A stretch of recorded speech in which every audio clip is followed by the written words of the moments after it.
तो ये new education policy inclusive है, ये जो आपको बताया जा रहा है वो एक तरीके से गुमराह करने वाली बात है। जो हायर एजुकेशन करके पीएचडी कर रहा है वही लिख रहा है, वही ऑर्गेनाइजेशन फॉर्म कर रहा है, वही आवाज उठा रहा है। ये नहीं होता ना तो नहीं होता।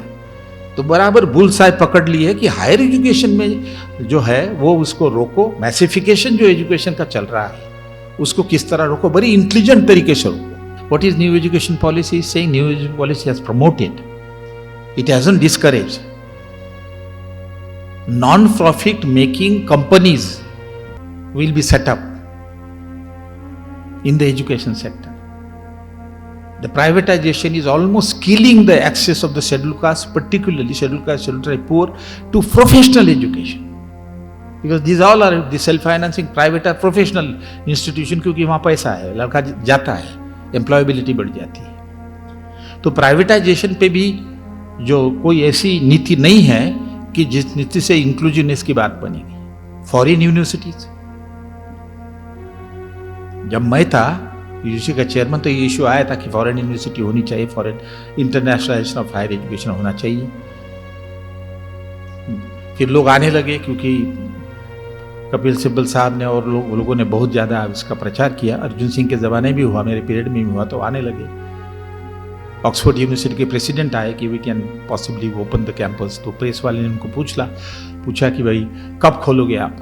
तो गुस्सा हुए वो प्रेस कॉन्फ्रेंस में। उन्होंने कहा भाई अच्छी यूनिवर्सिटी ओपन करना कोई मैकडोनल्ड का बर्गर थोड़ी है कि एक दिन में होता है, लाइफ टाइम देर लगती है। ऑक्सफोर्ड यूनिवर्सिटी को इस स्टेज में आने के लिए 400-500 साल लगे। इंडियन नॉलेज सिस्टम में उनका कहना है कि भाई एक तरीके से धर्म का विचार हमने पढ़ाना चाहिए। अच्छा, हमारा जो है ये हमारी कॉन्स्टिट्यूशन कहती है, सेकुलर फ्रेमवर्क है, सेकुलरिज्म ये कहता है कि किसी एक धर्म को हम पढ़ाएंगे नहीं। सेकुलरिज्म का प्रिंसिपल कहता है, जिसमें आर्टिकल 28 है, वो ये कहता है कि ये किसी धर्म को नहीं पढ़ाया जाए। नागपुर शहर में of the total scheduled caste almost 25% lives in slum. वहां पर ऑनलाइन एजुकेशन कर सकता है हमारा लड़का, गरीब कर सकता है।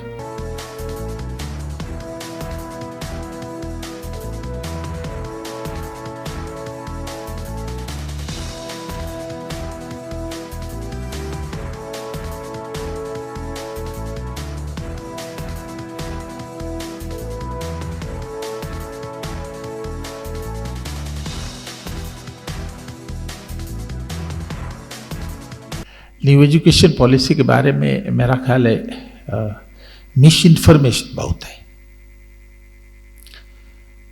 और वो मिस इन्फॉर्मेशन इसलिए भी है कि जो न्यू एजुकेशन पॉलिसी है वो स्टेजेस में, इंस्टॉलमेंट में हमारे सामने रखी हुई है। पहला रिपोर्ट आया जो 460 पेजेस का था, फिर उसको रिड्यूस करके जब क्रिटिसिज्म हुई तो 99 पेजेस का बना, और फिर और भी इंस्टॉलमेंट में आया। और अब यूजीसी की तरफ से इन इंस्टॉलमेंट आपको सर्कुलर मिलते हैं। तो इसलिए पूरे एजुकेशन पॉलिसी को समझ के उसके बारे में ओपिनियन देना थोड़ा सा कठिन हो जाता है, और फिर मिस इन्फॉर्म करना एजुकेशन पॉलिसी के बारे में, 2020 के बारे में आसान हो जाता है। मैं समझता हूँ कि हमारे यहाँ एजुकेशन पॉलिसी जो बनी उसकी लंबी हिस्ट्री है, उसमें मैं नहीं जाऊँगा। जब इंडिपेंडेंट बना तो उसके बाद पहला हायर एजुकेशन कमीशन 1948 में बना, राधा कृष्णा की चेयरमैनशिप में, जिसकी वजह से यूजीसी भी बनी 1952-56 में बाद में। उसके बाद 1968 से 48 के बेसिस के ऊपर कुछ पॉलिसी बनी, लेकिन उसके बाद फिर एक कमीशन बिठाया जिसको कोठारी कमीशन कहते हैं, जो स्कूल एंड हायर एजुकेशन को दोनों को मिला के जिसने बहुत रिगरसली स्टडी की और पॉलिसी सजेस्ट की। उस बेस पे 1968 में पॉलिसी आई, वो कोठारी कमीशन रिपोर्ट पे। उसके बाद फिर 20 साल के बाद समझ लीजिए 68 में पॉलिसी बनाई, और मेरा ख्याल है 68 की पॉलिसी जो है वही फाइनल पॉलिसी है जो पार्लियामेंट ने अप्रूव की हुई है। लेकिन बीच में सरकार बदली, इसलिए उस पॉलिसी को 86 पॉलिसी को उसका रूपांतर प्रोग्राम में नहीं हुआ, तो 1992 में प्रोग्राम ऑफ एक्शन आया। तो जो 2022 पॉलिसी के पहले जो लास्ट पॉलिसी थी वो 1986 की और 1992 का प्रोग्राम ऑफ एक्शन था। नई एजुकेशन पॉलिसी लगभग यूँ समझ लीजिए कि 35-36 ईयर के बाद पहले आई है। बीच में कुछ ना कमीशन बैठा है, कमिटीज़ बहुत बैठी, नॉलेज कमीशन आया, यशपाल कमेटी आई, उसके पहले और भी कमिटीज़ है, लेकिन अप्रूव्ड बाय पार्लियामेंट जो सिस्टमेटिक पॉलिसी होती है वो 2020 में आई, 37 ईयर के बाद। अब मैं पहली वाली पॉलिसी में जाता नहीं हूँ, लेकिन सिर्फ 86 की पॉलिसी और 1992 का जो प्रोग्राम ऑफ एक्शन है उसमें वो दोनों बातें हैं कि शिक्षा की क्वालिटी कैसे इम्प्रूव करना, लेकिन सबसे ज़्यादा जो फोकस है आप पढ़ोगे उसमें तो वो है डिस्पैरिटीज़ पे, intercaste disparity, gender disparity, disparity between minorities and majorities, physically handicap. बहुत सब्सटैंशियल तरीके से आप यदि गूगल से उसको डाउन करोगे तो आपको दिखेगा कि there is a separate chapter है and main focus on providing an equal access and inclusive access to the group जिनकी एनरोलमेंट रेशियो कम है। उसके कंपैरिजन में 2020 पॉलिसी में सोशल जस्टिस और इंटर ग्रुप डिस्पैरिटीज के बारे में क्या है उसके बारे में बाद में बात करूँगा। लेकिन यह कहना ज़रूरी होगा कि एजुकेशन ने काफ़ी तरक्की हुई है हमारे यहाँ। जब हमें इंडिपेंडेंट मिला तो बड़ी मुश्किल से मेरा ख्याल है 25 यूनिवर्सिटी थी और 700 कॉलेजेस थे। आज हमारे पास लगभग मोर देन 40,000 कॉलेजेस है और मेरा ख्याल है क्लोज टू 1,500 यूनिवर्सिटीज़ है और बहुत बड़ी संख्या में स्टैंड अलोन इंस्टीट्यूशन है, IITs, IIM एंड और। तो एजुकेशन का काफ़ी एक्सपांशन हुआ है both in term of institution and number of student going to the higher education institution. मैं स्कूल की नहीं बात कर रहा हूँ, स्कूल के कुछ इशू मैं बाद में ले आऊँगा। हमारे पास डॉक्टर विजयकर है, वो आपको डिटेल में बताएंगे इस पॉलिसी में स्कूल एजुकेशन के बारे में क्या है। तो काफ़ी तरक्की हुई है। 60s में मैंने देखा कि एनरोलमेंट रेशियो बड़ी मुश्किल से 1 या 2% था, आज जाके लगभग एनरोलमेंट रेशियो 25%, 26% है ऑल इंडिया लेवल पे। तो तरक्की काफ़ी हुई है, लेकिन और कंट्रीज़ की तुलना में 25% एनरोलमेंट रेशियो जो वो कम है। डेवलपिंग कंट्रीज़ में चाइना में अबाउट 30-35% है और यूरोप में तो काफ़ी ज़्यादा है। तो डिस्पाइट दिस इम्प्रूवमेंट अभी भी हमारे यहाँ लो एनरोलमेंट रेशियो का प्रॉब्लम है। और दूसरा सबसे बड़ी इम्पॉर्टेंट बात है कि एग्रीगेट लेवल पे तो 26% आ जाता है, 20-25%। ऑल इंडिया सर्वे जो है उसके बेसिस के ऊपर भी और नेशनल सैंपल सर्वे के बेसिस के ऊपर भी, लेकिन इंटरनल डिस्पैरिटीज बहुत ज़्यादा है। 25% यदि वो 26 ऑल इंडिया है तो ट्राइबल का एनरोलमेंट रेशियो बड़ी मुश्किल से 16-17% के नज़दीक आता है, शेड्यूल कास्ट का 20-21%, OBC का फिर 30-32% और हाई कास्ट का 41% और मुस्लिम का उससे भी कम है। बुद्धिस्ट का एनरोलमेंट रेशियो कुछ हद तक ठीक है। तो ये जो डिस्पैरिटी जो है, इंटरग्रुप डिस्पैरिटीज अभी हाई लेवल पे है। उसके अलावा इंटरपर्सनल डिस्पैरिटीज भी है एसोसिएट विद इनकम। जो गरीब है, जिनकी इनकम कम है, उनके एनरोलमेंट रेशियो बहुत कम है और जो इकोनॉमिकली बेटर ऑफ है उनके एनरोलमेंट रेशियो जो वो ज़्यादा है। यदि आप बाय ऑक्यूपेशन देख लेंगे, जो कैजुअल लेबर है उनका सबसे ज़्यादा कम है एनरोलमेंट रेशियो हायर एजुकेशन में। उसमें भी फिर दलित और ट्राइबल महिलाओं का तो एनरोलमेंट बहुत ही कम है। तो ये जो inter group disparity, intercaste, inter religious, inter between gender, ये इशू हमारे सामने है और between poor and non poor ये भी है।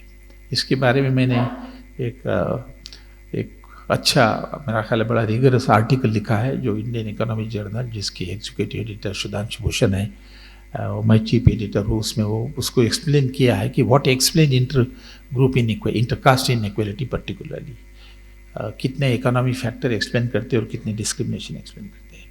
तो ये इशू हमारे सामने है, the issue of inter group inequalities, interperson inequalities. इस इशू को न्यू एजुकेशन पॉलिसी में कुछ एड्रेस किया है?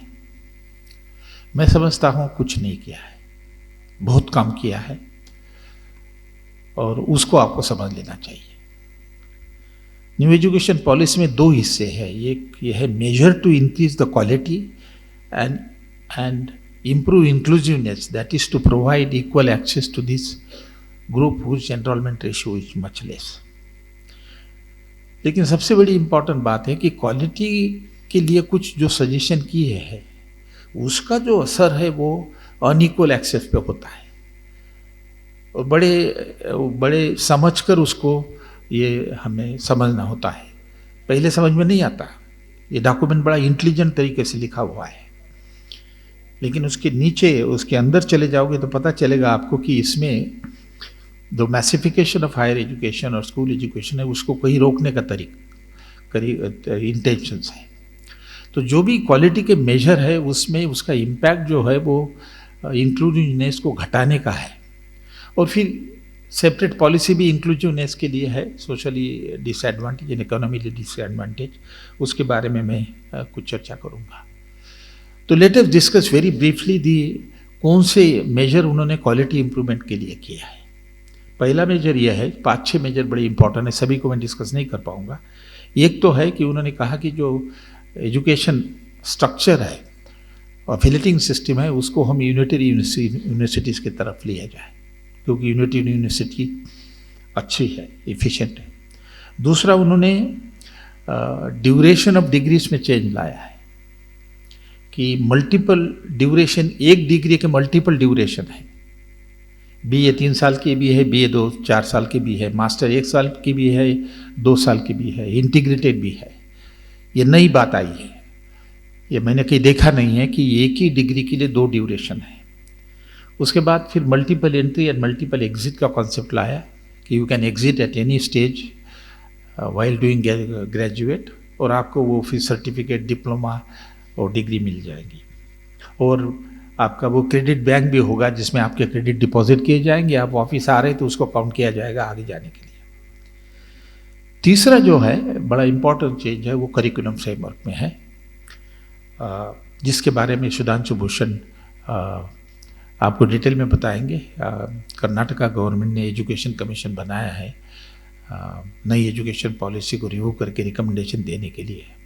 परमानेंट नहीं है, 6-7 महीने के लिए है, मैं उसका चेयरमैन हूँ, लेकिन करिकुलर फ्रेमवर्क के टास्क फोर्स का कन्वीनर सुधांशु भूषण है। तो आपके साथ वो गहराई से आपको बताएंगे कि करिकुलम फ्रेमवर्क के प्रॉब्लम्स क्या है जो आप फेस कर रहे हो। उसके बाद स्किल एजुकेशन है करिकुलम फ्रेमवर्क का एक हिस्सा, बट सबसे बड़ी बात है इंडियन नॉलेज सिस्टम को लाना। जो हमारा ट्रेडिशनल नॉलेज है, इंडियन नॉलेज सिस्टम, उसको करिकुलम में कैसे लाना, उस पर फोकस है। प्राइवेटाइजेशन, सेल्फ फाइनेंसिंग सपोर्ट जो है, जो इंस्टीट्यूट है, उसके बारे में क्या विचार है। इंटरनेशनलाइजेशन है, और फिर inclusive and pro poor policy इसमें है। ये मुद्दे हैं जिसके बारे में ब्रीफली आपको बताऊंगा, और उसकी इम्प्लीकेशन सोशल जस्टिस के लिए है, जो गुमराह करने की कोशिश चल रही है वो आपको बताऊंगा मैं। पहला लीजिए अफिलिएटिंग सिस्टम, कि भाई अफिलिएटिंग सिस्टम क्या है कि नागपुर यूनिवर्सिटी है, उसके साथ 300-400 कॉलेज अफिलिएटेड है, और उसमें से नागपुर यूनिवर्सिटी को ब्रेक करके फिर चंद्रपुर में यूनिवर्सिटी बनाई है, अमरावती में यूनिवर्सिटी बनाई, तो अफिलिएटिंग कॉलेज को डीएफिलेट करके यूनिवर्सिटी आपने बनाई है। स्टेट यूनिवर्सिटी सारे रेगुलेशन लेट डाउन करती है, एग्जामिनेशन के और तमाम सारी चीज़ों के, और colleges are under the overall supervision of the university. इसके अगेंस्ट में यूनिटरी यूनिवर्सिटी जो है उसमें अफिलिएटिंग सिस्टम है नहीं।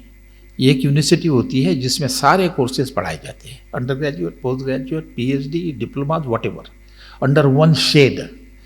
There is no separate college. Even if there are some constituent colleges sometime, but they are again a part of Unitary University. अच्छा, क्या unitary advantage को यूनिवर्सिटी को क्यों प्रपोज किया, क्या एडवांटेज है? और अफिलिएटिंग सिस्टम के क्या डिसएडवांटेज है। बेसिकली जो मैं समझ रहा हूँ वो उसमें है मेंशन रिपोर्ट में थोड़ा सा, जो मैं समझता हूँ कि यूनाइटेड यूनिवर्सिटीज़ में चूँकि सारे स्टूडेंट जो डिफरेंट डिग्रीज करते हैं, undergraduate, postgraduate, PhD, तो टीचर जो है वो सबको पढ़ाते हैं। तो बेस्ट ऑफ द टीचर जो है वो अंडर ग्रेजुएट को भी पढ़ाते हैं और पोस्ट ग्रेजुएट को भी पढ़ाते हैं। तो अच्छे टीचर का एडवांटेज मिल जाता है। जैसे आप हार्वर्ड में चले जाइए तो मैंने देखा कि Amartya Sen, Nobel laureate, will teach also the under graduate student. 2,000 2,500 student बैठे हुए हैं, वो पढ़ाएंगे, पीएचडी को भी पढ़ाएंगे, मास्टर को भी पढ़ाएंगे। तो best teachers are available to the teacher student in the united university. इसके अगेंस्ट में जो एफिलिएटिंग सिस्टम है, इसमें स्टेट में तो स्टेट जो डिपार्टमेंट है उसमें अच्छे टीचर होते हैं, पीएचडी किए हुए हैं, रिसर्च एक्सपीरियंस है डिपार्टमेंट में, लेकिन कॉलेजेस में जो है वो उतने क्वालिफाइड नहीं है, मिनिमम क्वालिफिकेशन है। इसलिए देयर इज ए डिस्पैरिटीज कि एमए को तो अच्छे पढ़ाने वाले, पीएचडी को अच्छे पढ़ाने वाले, अंडर ग्रेजुएट को जो है वो उतने क्वालिफाइड टीचर नहीं है, उनको वो एडवांटेज नहीं मिल रहा है।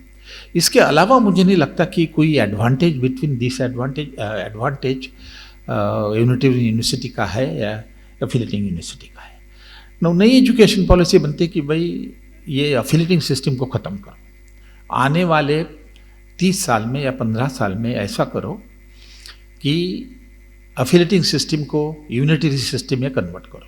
कैसे करो? 3 तरीके दिए हुए हैं। एक कि जो अच्छे कॉलेजेस है, ऑटोनॉमस कॉलेजेस और अच्छे कॉलेजेस है, उनको डिग्री अवार्डिंग राइट दे दो ताकि वो यूनिवर्सिटी बाय इटसेल्फ बन जाए। यूनिवर्सिटी नहीं है लेकिन डिग्री अवार्डिंग राइट है, तो वो एक तरीके से ये है। दूसरा ये है कि कॉलेजेस को डी अफिलिएटेड करके क्लस्टर यूनिवर्सिटी बनाओ, तो वो यूनिटरी यूनिवर्सिटी हो गई। क्लस्टर यूनिवर्सिटी में under graduate, postgraduate, PhD सारा काम चलेगा, तो वो यूनिटरी यूनिवर्सिटी हो गई। और दूसरा फिर जब आप सारे अफिलिएटिंग कॉलेजेस को क्लस्टर यूनिवर्सिटी में कन्वर्ट करोगे, जो यूनिटरी यूनिवर्सिटी होगी, तो जो यूनिवर्सिटी रहेगी, जैसे नागपुर यूनिवर्सिटी सारे कॉलेज डी एफिलेट होने के बाद तो वो यूनिटरी यूनिवर्सिटी बन जाएगी, एमए पढ़ाया जाएगा, पीएचडी पढ़ाया जाएगा, और उनको फिर अंडर ग्रेजुएट कोर्सेज शुरू करने पड़ेंगे।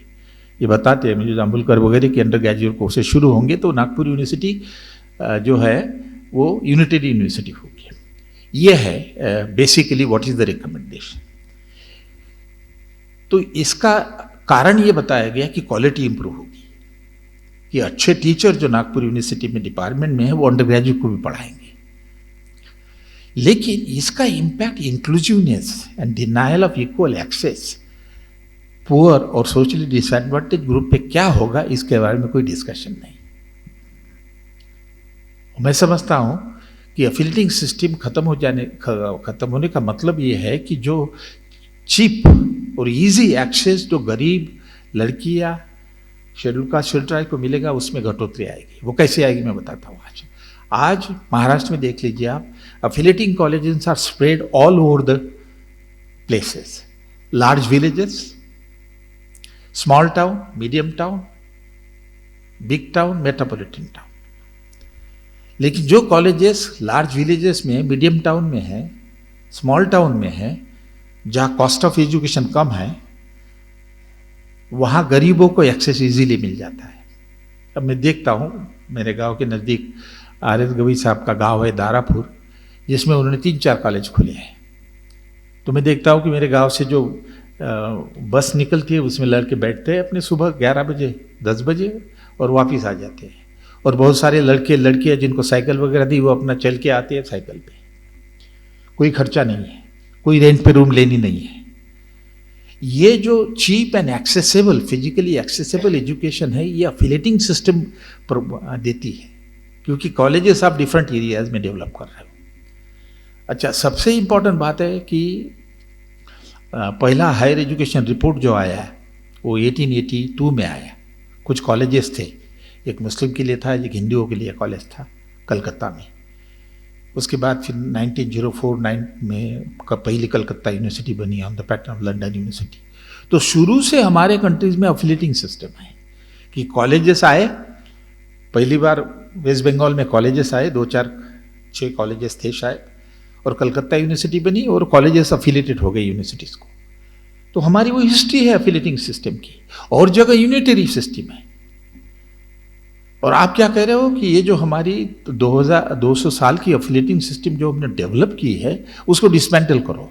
क्योंकि अमेरिका में यूनिटरी सिस्टम अच्छी है। इसकी कमिटी के एक मेंबर प्रिंसटन यूनिवर्सिटी के थे। तो unitary and switch over to unitary form of affiliating system will reduce the access to the poor and socially disadvantaged. तो ये न्यू एजुकेशन पॉलिसी इंक्लूसिव है, ये जो आपको बताया जा रहा है वो एक तरीके से गुमराह करने वाली बात है। अच्छा, दूसरी बात है कि चलो भाई यूनिटरी यूनिवर्सिटी है, उसके एडवांटेज है, एफिलेटिंग सिस्टम के एडवांटेज है। यूनिटरी आपको अच्छे टीचर पढ़ाते हैं, लेकिन एफिलेटिंग सिस्टम में इक्विटी ज़्यादा इंश्योर होती है कि लड़का जाके एजुकेशन ले सकता है। तो इस कमिटी ने यह करना चाहिए था कि मिडवे थ्रू है कुछ, सारी की सारी affiliating system all over the country dismantle करके यूनिटरी सिस्टम नहीं बन सकती, नहीं बनेगी वो अलग बात है। लेकिन कोई मिडवे तो होना चाहिए ना, वो भी तो सोचना चाहिए था। तो इस पॉलिसी के सबसे बड़ी डिफेक्ट ये है कि इस पॉलिसी ने higher education, school education system की स्टडी करके रिपोर्ट नहीं लिखी। अब राधाकृष्ण कमीशन की रिपोर्ट रखी है, वो 20-25 यूनिवर्सिटीज में गए, नागपुर यूनिवर्सिटीज में भी आए, उनकी टीम आई, स्टडी किया। एक चैप्टर में नागपुर यूनिवर्सिटी का डिस्कशन है, 17-18 सब कमिटीज बनाई, इनकी एक भी सब कमिटी नहीं है। कस्तूरी रंजन ये तो फेस सेविंग कमेटी बनाई है आखिरी में। रिपोर्ट सिर्फ एक central secretary, retired central secretary Subramanian ने लिखी थी। तो मिडवे होना चाहिए, तो मिडवे है। मैंने थोड़ा सा पढ़ने की कोशिश की, और मिडवे डॉक्टर BR अम्बेडकर ने 1925 में दिया, जब उनको कुछ सजेशन मांगी थी बॉम्बे यूनिवर्सिटी एक्ट चेंज करने की। उससे मुझे कुछ आइडिया मिली और मैंने लिखा हुआ है, और सॉल्यूशन है उसमें। यह है कि भाई आप ऐसा करो कि इस तरह से एफिलेटिंग सिस्टम भी कायम रखो, लेकिन यूनिटरी सिस्टम के जो एडवांटेज है वो एफिलेटिंग सिस्टम में ले आओ। वो कैसे? You change the services and condition of the teachers, that those teacher who are teaching in state university like Nagpur, political science का है, अच्छा है, PhD है, गाइड करता है, और कुछ कॉलेज में शायद अच्छे टीचर है, उनकी सर्विस कंडीशन को चेंज करके ये कहो कि वो उस सब्जेक्ट में डिफरेंट कॉलेज में भी पढ़ा सकते हैं। वो कैसे पढ़ाएंगे उसका मैकेनिज्म बाद में आप ढूंढिए। और ये रोल जो डॉक्टर बाबा साहेब अम्बेडकर ने उस वक्त सजेस्ट किया, वो अभी भी बॉम्बे यूनिवर्सिटी में चालू है। उसके रेगुलेशन में आप देखें तो, मैं जब चेयरमैन था 2016 एक्ट का, यूनिवर्सिटी एक्ट का, तो मैंने पूछा उनको, मैंने कहा, तो वो कह रहे थे कि हमारे यहाँ है। तो उसमें क्या होता है कि बहुत सारे कॉलेजेस बॉम्बे यूनिवर्सिटी में है, तो उन्होंने ये किया, टीचर कम है, टीचर का स्केर्सिटी का प्रॉब्लम वो भी चल रहा है, तो उन्होंने ये किया कि केमिस्ट्री के जो स्टूडेंट है 1-2 कॉलेज में इकट्ठा होंगे फ्रॉम डिफरेंट कॉलेजेस, तो टीचर जाके वहाँ पढ़ाएंगे, best of the teacher in the university and the college go will teach. तो आपने एफिलेटिंग सिस्टम तो कायम रखी, लेकिन कुछ चेंज लाके कि क्लासेस कलेक्टिव करके और टीचर को वहाँ पढ़ाने के लिए कहने की वजह से ये हुआ कि एफिलेटिंग सिस्टम का फायदा जो एक्सेस का है वो तो आपने कायम रखा, और यूनिटरी सिस्टम का जो एडवांटेज है अच्छे टीचर ने पढ़ाना वो भी रियलाइज कर दिया। आप क्यों नहीं कर सकते? आज तो बहुत इजी हो गया डिस्टेंस मोड की वजह से। यदि आज 100 कॉलेजेस है मान लीजिए नागपुर यूनिवर्सिटी के, और स्टूडेंट को आप कहिए एक सब्जेक्ट के इकोनॉमिक्स के उसमें आइए, और नागपुर यूनिवर्सिटी का एक अच्छा जो टीचर है इकोनॉमिक्स का, पॉलिटिकल साइंस का, भाषण देगा डिस्टेंस मोड, स्क्रीन पे देख लेगा, वो ऑनलाइन नहीं, स्क्रीन पे देख लेगा, वहाँ का टीचर भी उसको एक्सप्लेन करने में मदद करेगा। लेकिन वो सोच नहीं है, इंक्लूजन पे फोकस नहीं है, फोकस है क्वालिटी के, क्वालिटी के माध्यम के थ्रू इंक्लूजन को कैसे रोकना है, ये पहला पॉइंट, क्योंकि मेरे पास टाइम नहीं ज़्यादा। उसके बाद मल्टीपल ड्यूरेशन डिग्रीज, कि 3 साल की भी BA होगी, 4 साल की भी BA होगी। क्यों भाई, क्या जरूरत है? दुनिया में है कि ज़्यादा? हमारे 3 साल के सिस्टम में क्या प्रॉब्लम है? कोई प्रॉब्लम है? चल रही है ना अच्छी तरह? नहीं, क्वालिटी इंप्रूव करनी है। क्वालिटी क्या इंप्रूव करनी है कि 4 साल का BA करेंगे जिसमें रिसर्च इनपुट होगा, रिसर्च प्रोजेक्ट लिखेगा, और वो फिर रिसर्च ओरिएंटेड होगा, उसके लिए 1 साल का एमए होगा और 3 साल का ऑर्डिनरी बीए देंगे। ये कास्ट सिस्टम डिग्री में तो मैंने कहीं देखी नहीं। उसका उद्देश्य क्या है ये समझ में नहीं आ रहा ना। उसका उद्देश्य यह है कि एजुकेशन जो है डिफिकल्ट बनाओ, हायर एजुकेशन। बीए तो कर लो, लेकिन MA and PhD will make it difficult, it should be selective. Otherwise मुझे तो कोई रीजन नहीं लग रहा है। 3 साल का ग्रेजुएट करके भी लोग पीएचडी हो रहे हैं। तो ये 3 साल का बीए, 4 साल के 2 बीए है, एक जनरल बीए है, एक थ्रू रिसर्च है। जो थ्रू रिसर्च है वो 1 साल का एमए करेगा, जो 3 साल का बीए है वो 2 साल का एमए करेगा। ये किस लिए भाई? आप स्टेगनेंट करो 3 ईयर के लिए। हमारे यहाँ महाराष्ट्र में सिस्टम थी ना, 3 साल का ऑनर्स और 3 साल का जर्नल। मैंने ऑनर्स इकोनॉमिक्स किया, लेकिन 4 साल का लाने का मतलब क्या है? अब इसका मतलब यह है उसका इंक्लूसिवनेस पे क्या असर हो गया? रीजन दिया जा रहा है क्वालिटी बढ़ेगी। 4 साल का जो बीए करेगा वो रिसर्च के थ्रू करेगा, एमए करेगा तो क्वालिटी बढ़ेगी। लेकिन इंक्लूसिवनेस पे गरीबों के क्या असर होगा? वैसे ही गरीब बड़ी मुश्किल से 3 साल में बीए करता है और उसको आप 1 साल और कह रहे हो कि करो, खर्चा बढ़ेगा। अच्छा, दूसरा एक मुद्दा, मैं इस मुद्दे को बताने के पहले यूनिटरी सिस्टम को जाऊंगा, क्योंकि भूल गया मैं कि इन यूनिटरी सिस्टम में उनकी रिकमेंडेशन है, स्पेसिफिक रिकमेंडेशन, कि यूनिवर्सिटी बड़ी होनी चाहिए। यूनिटरी यूनिवर्सिटी वहाँ तो 50-50 हज़ार 3-3 लाख के स्टूडेंट होते हैं यूनिवर्सिटी में। तो इन्होंने रिकमेंड किया कि 360 डिस्ट्रिक्ट में बिग यूनिवर्सिटी बनाई जाएंगी। इसका मतलब क्या है कि जो अफिलेटिंग कॉलेज गाँवों में मिड टर्म में वो बंद कर जाएंगे ग्रेजुअली, जैसे स्कूल बंद किए जा रहे हैं। अब यदि आप सारी यूनिवर्सिटी मेट्रोपॉलिटन डिस्ट्रिक्ट में लाओगे, कितना महंगा होगा गरीबों के लिए। देख रहे हो वो इम्पैक्ट ऑन इक्विटी, उसके बारे में सोचा नहीं। I just wanted to tell that point. Now coming back to the multiple duration of the degree, ये क्यों किया जा रहा है? उसका इंक्लूजन इस पर क्या असर है कि मैं बता रहा था कि वो लड़का जो 3 साल का है वो 4था साल नहीं करेगा, 3 साल की डिग्री लेके बाहर जाएगा। फिर और एक स्ट्रैटेजी लाई है हायर एजुकेशन को आगे बढ़ाने के लिए। वो क्या कि ऐसा करो भैया, हम आपको 1 साल के बाद सर्टिफिकेट दे के you can get drop out. हम आपको 2 साल के बाद डिप्लोमा देंगे, you can get drop out. हम आपको 3 साल के बाद एक बैचलर डिग्री देंगे, you can get drop out. And those who want to do 4 years, you can do 4 years. This is an encouragement for you to drop out and not to go to the higher level of education. वहाँ तो सिर्फ selected आदमी जाएगा। History है ना हमारी, education जो है सिर्फ एक ग्रुप होना चाहिए, हायर एजुकेशन, और वही तकलीफ दे रहा है। जो हायर एजुकेशन करके पीएचडी कर रहा है वही लिख रहा है, वही ऑर्गेनाइजेशन फॉर्म कर रहा है, वही आवाज उठा रहा है। ये नहीं होता ना तो नहीं होता है। तो बराबर बुलसाई पकड़ ली है कि हायर एजुकेशन में जो है वो उसको रोको। मैसिफिकेशन जो एजुकेशन का चल रहा है उसको किस तरह रोको, बड़ी इंटेलिजेंट तरीके से रोको। और दूसरा क्या किया गया? एमफिल डिग्री को निकाल दिया। देखो दिमाग, क्यों भाई? एमफिल डिग्री की क्या तकलीफ थी? जेएनयू में मैं एमफिल किया हूं, पीएचडी किया है। एमफिल से फायदा यह था कि अपना लड़का जो गरीब है वो जाके पहले एमफिल करता, कैपेसिटी बढ़ जाती तो पीएचडी को जाता, लेकिन एमफिल के बेसिस के ऊपर जॉब भी मिलता, because he is more than MA now. उसको निकाल दिया, direct PhD, which is more difficult for this classes. तो ये जो multiple entry and multiple exit है, इसका impact will be on reducing the access to higher education to the poor people and socially and economically disadvantage, ये समझ लीजिएगा। दूसरा इससे जोड़ के मतलब है प्राइवेटाइजेशन ऑफ एजुकेशन। एक स्पेशल सेशन है यहाँ पे।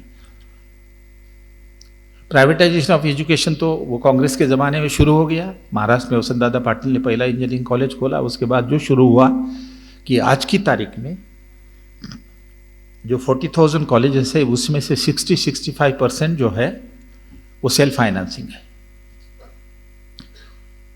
हाफ ऑफ द यूनिवर्सिटीज, कभी आपने सोचा नहीं होगा कि half of the universities will be private self financing. हम जो पढ़ रहे थे तो सारी स्टेट यूनिवर्सिटी थी, ज़्यादा से ज़्यादा आईआईटी और सेंट्रल यूनिवर्सिटी कुछ थी। half of the universities are private, 60 to 65% colleges are private, and standalone institutions are about 67% are private. Or tuition fee is very high. So directly privatization will reduce your access to the poor. Loan दे दो फिर, ये strategy सामने लाइए. What is new education policy is saying? New education policy has promoted, it hasn't discouraged non-profit making companies will be set up in the education sector. The privatization is almost killing the access of the scheduled caste, particularly scheduled caste, scheduled tribe poor, to professional education. Because these all are the self-financing private or professional institution, क्योंकि वहाँ पैसा है, लड़का जाता है, employability बढ़ जाती है. तो प्राइवेटाइजेशन पे भी जो कोई ऐसी नीति नहीं है कि जिस नीति से इंक्लूसिवनेस की बात बनेगी. दूसरा, फॉरेन यूनिवर्सिटीज. जब मैं था यूजीसी का चेयरमैन तो ये इशू आया था कि फॉरेन यूनिवर्सिटी होनी चाहिए, foreign internationalisation of higher education होना चाहिए. फिर लोग आने लगे, क्योंकि कपिल सिब्बल साहब ने और लोगों ने बहुत ज़्यादा इसका प्रचार किया. अर्जुन सिंह के ज़माने भी हुआ, मेरे पीरियड में भी हुआ, तो आने लगे. ऑक्सफोर्ड यूनिवर्सिटी के प्रेसिडेंट आए कि we can possibly open the campus. तो प्रेस वाले ने उनको पूछा कि भाई कब खोलोगे आप. तो गुस्सा हुए वो प्रेस कॉन्फ्रेंस में. उन्होंने कहा भाई अच्छी यूनिवर्सिटी ओपन करना कोई मैकडोनल्ड का बर्गर थोड़ी है कि एक दिन में होता है, लाइफ टाइम देर लगती है. ऑक्सफोर्ड यूनिवर्सिटी को इस स्टेज में आने के लिए 400-500 साल लगे. लेकिन ये उस जमाने में यूपीए 2 गवर्नमेंट ने किया नहीं, इस गवर्नमेंट में किया, इस पॉलिसी के तहत कि फॉरेन यूनिवर्सिटी के कैंपसेस यहाँ खोले जाएंगे. अभी आया रेगुलेशन, कल परसों रेगुलेशन आया, पॉलिसी में आया, क्रिटिसाइज हुई, ऐसा लगा नहीं करेंगे, लेकिन रेगुलेशन निकाल दिया. यूजीसी चुपके से रेगुलेशन आफ्टर रेगुलेशन भेज रही है. मैं बताऊंगा आपको. 2 रेगुलेशन आए फॉरेन यूनिवर्सिटी के बारे में. 1 कि वो अपना इंडिपेंडेंट कैंपस खोल सकते हैं. दूसरा, जो एग्जिस्टिंग यूनिवर्सिटी है या कॉलेजेस है उनका कैंपस किराए पे लेके उसमें खोल सकते हैं. जिस कॉलेज में मैं पढ़ा रहा था 3 साल के लिए, वसंतराव नाइक कॉलेज में, कल उसके वो इंचार्ज आए थे, तो उन्होंने कहा मैं सर बिल्डिंग कंस्ट्रक्ट कर रहा हूँ. मैंने कहा किस लिए कर रहे हैं. कहते ये एक यूनिवर्सिटी है जो हमारे यहाँ की एक कैंपस सेटअप करेगी और हमें भी फायदा होगा. तो इस तरह से फॉरेन यूनिवर्सिटी के कैंपस रेंट आउट करना और सेटअप करना, और फॉरेन यूनिवर्सिटीज़, प्राइवेट यूनिवर्सिटीज़ हमारे बच्चों को नहीं सहन हो रही ट्यूशन की वजह से, फॉरेन यूनिवर्सिटीज़ हो पाएंगी. उसमें तो फी और ज़्यादा होगी. दूसरा तरीका है जो मैंने उस वक्त किया था कि भाई ये फॉरेन यूनिवर्सिटी सेटअप मत करो. क्या करो, कोलैबोरेशन करो. जो हमारा यहाँ का कॉलेज है या नागपुर यूनिवर्सिटी है, वो और यूनिवर्सिटी के साथ कोलैबोरेट करे. जॉइंट डिग्री हो, ड्यूअल डिग्री हो, हमारे टीचर वहाँ जाए, उनके टीचर आ जाए, हमारे स्टूडेंट जाए वहाँ वो कोर्सेस करे, तो क्रेडिट यहाँ वापस ले आए, जॉइंट डिग्री हो जाएगी, तो अच्छा एजुकेशन मिल जाएगा. और ये संस्था भी, इसकी भी कैपेबिलिटी बढ़ जाएगी. उसके ऊपर जोर नहीं. लेकिन इस गवर्नमेंट ने अभी लाया है, अलग से रेगुलेशन लाए हैं. Dual degree, joint degree and और कौन सी डिग्री एक ऐसे, वो भी रेगुलेशन लाए हैं. तो इसमें ये तो नज़र नहीं आता कि जिसके वजह से गरीबों को और पुअर को एक्सेस मिलेगा. उसके बाद ये है एक्सेस की स्टोरी. तो मेरा ख्याल है, समझ लीजिएगा ठीक से कि इनडायरेक्ट इंटेंशन और at least outcome, if I don't want to contribute the intention, at least the indirect outcome of the policy measure of unitary university, of multiple duration of degrees and multiple entry and exit will be a lower access to the poor and the socially and economically disadvantaged group. ये समझ लीजिएगा. और इसके impact जो है कर्नाटक में दिख रहे हैं, महाराष्ट्र में दिख रहे हैं. Let us come to the curriculum framework very briefly. Curriculum framework में बहुत बदलाव है और उसके बारे में मैं ज़्यादा कुछ बताऊंगा नहीं. सुदेश सुभूषण को आपने सारा पूछना चाहिए, क्योंकि आपके बड़े करिकुलम के प्रॉब्लम यहाँ क्रिएट कर रहे हैं. तो और जहाँ तक आपको लिबर्टी दी है सरकार ने, उसको हैंडल करने के लिए उनकी सजेशन जो है वो काम में आएगी. लेकिन एक बात मैं आपको 1-2 बातें इसमें बताऊँगा मैं, वो ये है कि भाई करिकुलम फ्रेमवर्क में वो जो कोर्सेस है वगैरह वगैरह, वो क्रेडिट है, वो तो अपनी जगह है. लेकिन नॉलेज जो है वो इंडियन नॉलेज सिस्टम हमने इस्तेमाल करनी चाहिए. इंडियन नॉलेज जो है वो उसमें आना चाहिए. ऐसी तो बात नहीं कि इंडियन नॉलेज पढ़ाया नहीं जा रहा था. जहाँ पर भी हम पढ़ाते हैं उसमें इंडियन नॉलेज तो पढ़ाया जाता है ना. यदि इकोनॉमिक्स में आप इकोनॉमिक्स पढ़ा रहे हो तो कौटिल्य का अर्थशास्त्र भी पढ़ाया जाता है। रिलीजन में कोई कोर्स पढ़ा रहे हो तो बहुत सारे कोर्सेज सब रिलीजन के बारे में बताया जाता है। लेकिन यहाँ इंटेंशन दूसरा था, वो नज़र आ रहा है। इंडियन नॉलेज सिस्टम में उनका कहना है कि भाई एक तरीके से धर्म का विचार हमने पढ़ाना चाहिए। अच्छा, हमारा जो है ये हमारी कॉन्स्टिट्यूशन कहती है, सेकुलर फ्रेमवर्क है, सेकुलरिज्म ये कहता है कि किसी एक धर्म को हम पढ़ाएंगे नहीं। सेकुलरिज्म का प्रिंसिपल कहता है, जिसमें आर्टिकल 28 है, वो ये कहता है कि ये किसी धर्म को नहीं पढ़ाया जाएगा। स्टूडेंट को यदि रिलीजन के बारे में करना है तो there will be a separate department of religion and language, Sanskrit language. हमारे यहाँ है नागपुर यूनिवर्सिटी, जाइए पढ़िए सब कुछ, लेकिन एक धर्म को नहीं पढ़ाएंगे क्योंकि वो नॉन सेकुलर होगा। इन्होंने क्या किया कि नहीं, हम सारे हमारी इंडियन नॉलेज सिस्टम पढ़ाएंगे। वो भी अनकॉन्स्टिट्यूशनल है, लेकिन समझ लो, पढ़ा रहे हो तो फिर पढ़ाइए आप। Brahmanism, Jainism, there is nothing like Hinduism, Sikhism,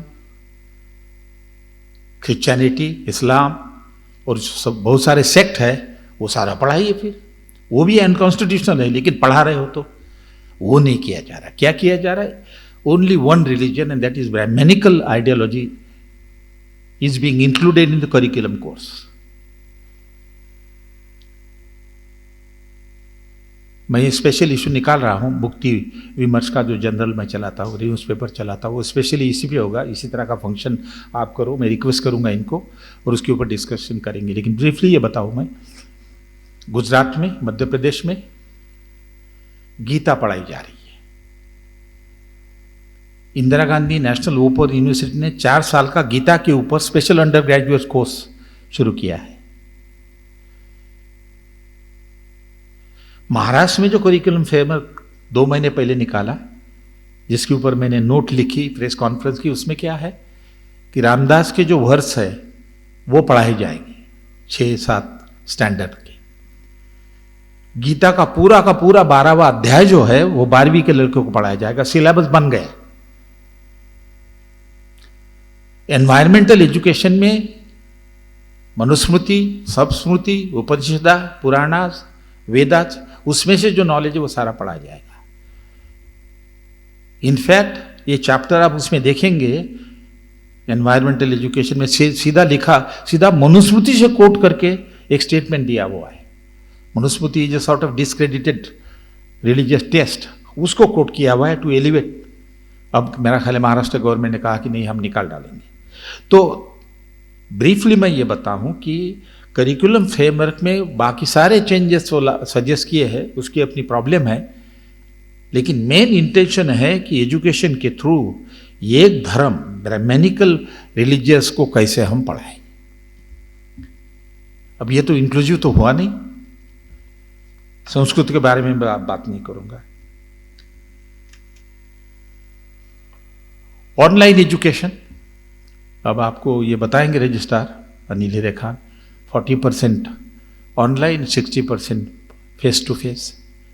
कुछ स्टडी नहीं है कि इसका गरीबों के ऊपर क्या असर होगा। तो मैंने लिखा था लोकमत में एक आर्टिकल, नेशनल सैंपल सर्वे से मैंने देखा डेटा भी, what percentage of student and families have got computer in rural areas? Less than 10%. What percentage of people have an internet connection? Not more than 15%. वो मोबाइल लोगे तो ज़्यादा हो जाएगा। वही अर्बन एरिया में थोड़ी सी स्थिति बेटर है। आप कह रहे हो कि ऑनलाइन एजुकेशन हम करेंगे, जो लड़का है एक छोटी सी कमरे में रह रहा है, टीवी भी होता है, आवाज़ भी होती है, उसको कहाँ वो पढ़ पाएगा? और कनेक्शन यदि ब्रेक हो गया तो गया। नागपुर शहर में of the total schedule caste almost 25% lives in slum. वहां पर ऑनलाइन एजुकेशन कर सकता है हमारा लड़का? गरीब कर सकता है? ऑनलाइन एजुकेशन हुआ तो ये सारा borrowing from America, imitation, study नहीं अपनी सिस्टम की कि हमारी प्रॉब्लम क्या है। करो, कोई प्रॉब्लम नहीं उसमें, लेकिन स्टडी करो, पहले इंफ्रास्ट्रक्चर क्रिएट करो, फिर जाके कहो ऑनलाइन। करिकुलम फ्रेमवर्क आपको बदलना है तो नागपुर यूनिवर्सिटी में आओ, डिस्कशन करो उनके साथ कि भी ऐसा ऐसा करना चाहते हैं, सही है या नहीं, बताओ। नहीं, वो नहीं है। सेल्फ विजडम और imitation from the UK and USA is the basis of this report. हम जो कर्नाटका में रिपोर्ट लिख रहे हैं, सुधांशु भूषण आपको बताएंगे कि हर एक इश्यू में 4 डिवीजन में जा रहे हैं और सारे वाइस चांसलर टीचर सबको बुला रहे हैं, उनके साथ डिस्कशन कर रहे हैं। ऑनलाइन में क्वेश्चन डाले हैं, सारे यूनिवर्सिटी और कॉलेजेस को कहा और टीचर को कहा कि आप अपनी सजेशन दे दीजिए। तो सबको कॉन्फिडेंस में लेके क्योंकि हायर एजुकेशन ये इतनी ऐसा नहीं है कि इमीडिएटली बदलो, देर लगती है। कोठारी कमीशन ने जब 10+2+3 का मॉडल दिया, 10 साल की ग्रेजुएट, 2 साल की सीनियर सेकेंडरी, 3 साल का बीए और 2 साल का मास्टर, ये जो दिया उसके लिए उन्होंने 15 ईयर्स ऑफ टाइम दिया डिफरेंट स्टेट को कि आपको अपना सारा स्ट्रक्चर चेंज करना पड़ेगा। जैसे महाराष्ट्र में प्री यूनिवर्सिटी कॉलेजेस में थी, तो उसको प्री यूनिवर्सिटी से निकाल के और 2 साल का बनाओगे तो टाइम लगेगा। कई जगह बीए जो है 2 साल का था और 2 साल का अंडर ग्रेजुएट मिला के फिर बीए बन जाता था, तो टाइम लगेगा। अभी भी कर्नाटका में हायर वो जो सीनियर कॉलेज है जिसको 11वीं 12वीं है उसको प्री यूनिवर्सिटी कहते हैं, अब तक नहीं चेंज हुआ। तो उन्होंने 15 साल का टाइम दिया। ये न्यू एजुकेशन पॉलिसी कल नोटिस निकालते हैं और आज इंप्लीमेंट करो। क्या प्रॉब्लम है, कैसे होगी, कितने टीचर सरप्लस हो गए, स्टूडेंट आएंगे नहीं या क्या, कुछ नहीं। तो ये तो पहला हिस्सा हो गया। दूसरा हिस्सा कि भाई एक सेक्शन है special inclusive education for socially and economically disadvantage group. क्या है उसमें? कुछ नहीं। उसमें ये कहा, बड़े पाए स्टेटमेंट दिए हुए हैं कि socially and economically disadvantage group को फाइनेंशियल असिस्टेंस देनी चाहिए, 2 फंड क्रिएट करने चाहिए, एक महिलाओं के लिए, एक शेड्यूल कास्ट शेड्यूल ट्राइब के लिए। और फिर क्या कहा कि ये रिकमेंडेशन जो है स्कॉलरशिप, फेलोशिप, हॉस्टल, ये इंस्टीट्यूशन ने करनी चाहिए और स्टेट गवर्नमेंट ने करनी चाहिए। सेंट्रल गवर्नमेंट को बिल्कुल अलग रख दिया। And there is no scheme, the way there is a concrete scheme for quality education, there is no scheme whatsoever for inclusive education actual. गप्पे है सिर्फ। और इसके वजह से इसके असर आप अभी देख रहे हो कि क्या हो रहा है। स्किल एजुकेशन भूल गया मैं बताना आपको। अच्छा है स्किल एजुकेशन, एम्प्लॉयबिलिटी बढ़ती है। अरे भाई हमारे पास आईटीआई है, जो लड़का मैट्रिक ड्रॉप आउट हो जाता है आईटीआई में जाता है, जो 12वीं करता है वो पॉलिटेक्निक में जाता है, जो 12वीं लगता है इंजीनियर हो तो इंजीनियरिंग कॉलेज में जाता है। आप कह रहे हो कि main streaming of skill education करो, जो रेगुलर करिकुलम है उसमें स्किल एजुकेशन डालो। किस लिए भैया? मैं सुधांशु भूषण से भी डिस्कस कर रहा था कि सारे जर्मनी में उनका अलग से पॉलिटेक्निक्स है, उसमें लड़का जाता है। या आप 3 जरा क्यों कर रहे हो? यदि आपकी सेपरेट इंस्टीट्यूशन है प्रोफेशनल एजुकेशन की, तो आप मेन स्ट्रीम में क्यों ला रहे हो? रीजन ये है कि वहां पर भी आप स्किल एजुकेशन करके ना ऑर्डिनरी जॉब ले लो, ऊपर मत जाओ, हायर एजुकेशन मत करो। स्किल एजुकेशन करके एम्प्लॉयमेंटिलिटी बढ़ा दो और फिर आप बीए, एमए और पीएचडी करने की जरूरत नहीं है आपको। तो ये इश्यूज है। मैं एक सजेशन विदाउट द रिपोर्ट नहीं कर रहा हूं। तो ये जो है, मैं ये समझता हूं कि आपने अच्छा किया, सेमिनार किया है। समझो, पढ़ो और फिर पोजीशन ले लो। New education policy is not in favour of us, so rapidly they is coming step by step. PhD के रूल अब जो आए हैं वो देख लीजिए आप, ऑनलाइन एजुकेशन के रूल आए हैं वो देख लीजिए आप। तो इसका जो इंटेंशन कुछ और अलग है, मैं इंटेंशन कहूँगा नहीं, लेकिन मैं ये ज़रूर कहूँगा कि इसके आउटकम जो है is will be exclude the poor and the socially disadvantage group from access to higher education. इसमें कुछ नहीं है जो ज़्यादा जो इंक्लूसिवनेस के लिए। नहीं तो मुझे बताइए कौन सी है फेलोशिप माइनॉरिटी के लिए? मैंने पहले पीएचडी की फेलोशिप की थी, बंद कर दी। शेड्यूल कास्ट के लिए मैंने राजीव गांधी फेलोशिप की थी, जिसका बहुत फायदा हुआ। वो यूजीसी इंप्लीमेंट होती थी, वो ट्रांसफर कर दी मिनिस्ट्री ऑफ सोशल जस्टिस को। नेट की कंडीशन लगाई, मैंने नेट की कंडीशन नहीं लगाई थी। मैंने कहा मार्क्स के बेसिस के ऊपर एडमिशन होगा। तो सारे स्टेप उल्टे दिशा में जा रहे हैं, सपोर्ट में नहीं जा रहे हैं। तो आप इसके ऊपर सोचो, लिखो, सिंबॉलिक तरीके से पे आर्टिकल मत लिखो, पढ़ो गहराई से और ले आओ और फिर मेमोरेंडम दे दो। जब मैं माशेलकर कमेटी बनी महाराष्ट्र के लिए न्यू एजुकेशन पॉलिसी को स्टडी करके रिकमेंड करने के लिए, तो मुझे मेंबर बना दिया क्योंकि मैं दूसरे कमेटी का चेयरमैन था। तो मैंने देखा कि वो तो बिल्कुल जो है पॉलिसी उसको जस्टिफाई करके रिकमेंडेशन देनी है। मैं माशेलकर साहब को कहा, मैंने कहा नहीं चलेगा। मैंने 70 पेज की मेरी नोट ऑफ डिसेंट तो नहीं अलग दे दी है। तो वो घबराए क्योंकि आप नोट ऑफ डिसेंट दे रहे हो तो प्रॉब्लम हो जाएगी।